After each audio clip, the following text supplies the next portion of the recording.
Hello viewers, welcome back to our YouTube channel.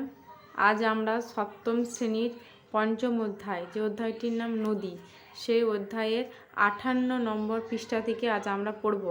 আগের পৃষ্ঠাগুলির বিস্তারিত আলোচনা আমরা আগের ভিডিওতে দিয়েছি। তোমরা যদি না দেখে থাকো, ডেসক্রিপশনে লিঙ্ক দেওয়া আছে, সেখান থেকে গিয়ে তোমরা দেখে নিতে পারো। আজ আমরা 58 নম্বর পৃষ্ঠা থেকে পড়বো। এখানে কি আছে, নদী ও মানুষ সম্বন্ধে, নদীর উপর মানুষের জীবনের যে প্রভাব, সেইটার কিছু চিত্র এখানে দেওয়া রয়েছে। তার পরবর্তী পৃষ্ঠায় দেওয়া আছে আমাদের জীবনে নদীর প্রভাব কতখানি। বলছে একটা বক্স আছে, সেদিন ভূগোল ক্লাসে শিক্ষক মশাই যখন মধুকে নদীর উপকারিতা সম্পর্কে প্রশ্ন করেছিলেন, মধু শুধু একটা কথাই বলেছিলেন, নদীটা আমাদের খেতে দেয়, আমাদের বাঁচিয়ে রাখে। কেন যে নদীমাতৃক দেশ, এই দেশের নদীগুলো আসলে আমাদেরই জীবন কথা। নদী শুধু আমাদের ভূগোল, ইতিহাস, পুরাতত্ত্ব, ভূতত্ত্বের বিষয় নয়, রোজকার জীবনের সঙ্গে নানাভাবে জড়িয়ে আছে নদী। বলছে মানুষের প্রাচীনতম সভ্যতাগুলো গড়েছিল কোনো না কোনো নদীর তীরবর্তী অঞ্চলে। সিন্ধু নদের তীরে কি সিন্ধু সভ্যতা, নীল নদের তীরে মিশরীয় সভ্যতা, টাইগ্রিস ইউফ্রেটিস নদীর ধারে কি সুমেরীয় সভ্যতা। বর্তমানকালে আমাদের গঙ্গা, পদ্মা, ব্রহ্মপুত্রের যে সুবিশাল সমভূমি, চীনের ইয়াংশি, কিয়াং, হুয়াংহো নদীর উপত্যকা, সবই পৃথিবীর অন্যতম জলবহুল অঞ্চল। অতএব নদী শুধু সভ্যতার জন্মই দেয় না, তাকে লালনও করে। বলছে ভেবে দেখেছ, মানুষের জীবনের সঙ্গে নদীর সম্পর্ক এত নিবিড় হলেও মানুষের কিছু কিছু কাজ নদীর স্বাভাবিক ছন্দকে নষ্ট করছে।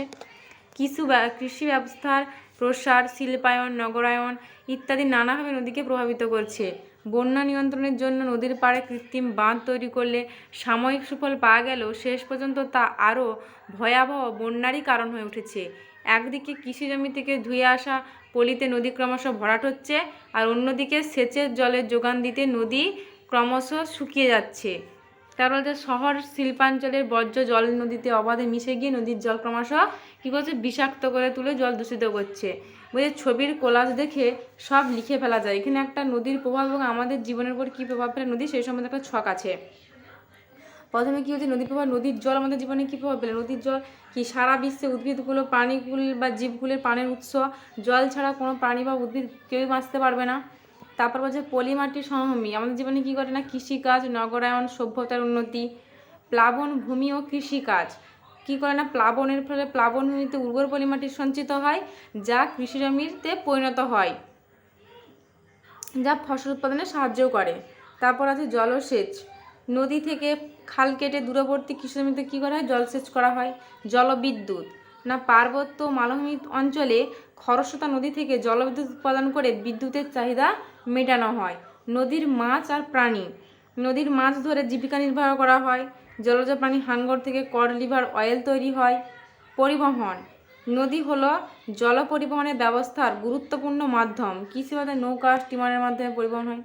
ভ্রমণ ও বিনোদন, নৌকা বিহার, নদী তীরবর্তী স্থানে বিনোদন পার্ক তৈরি করা ভ্রমণ ও বিনোদনের উপাদান হিসেবে কাজ করে নদী।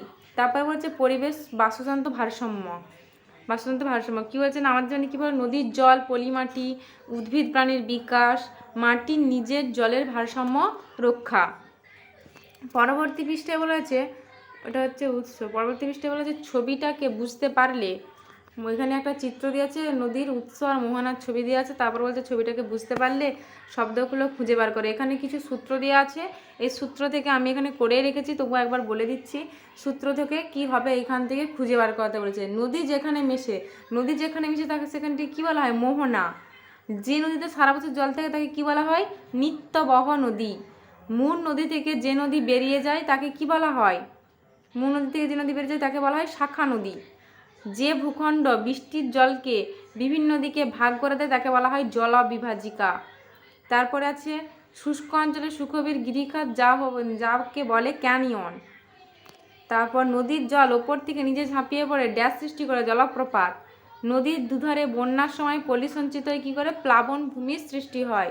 উচ্চ প্রবাহ, মধ্যপ্রবাহ, নিম্ন প্রবাহ, নদী যে প্রধান কাজগুলো করে, কি করে, সঞ্চয়। এখানে দিয়ে আছে, তোমরা একটু দেখে নেবে। সঞ্চয় করে, ক্ষয় কাজও করে এবং বহন কাজও করে। আজকের ভিডিওটি এই পর্যন্তই।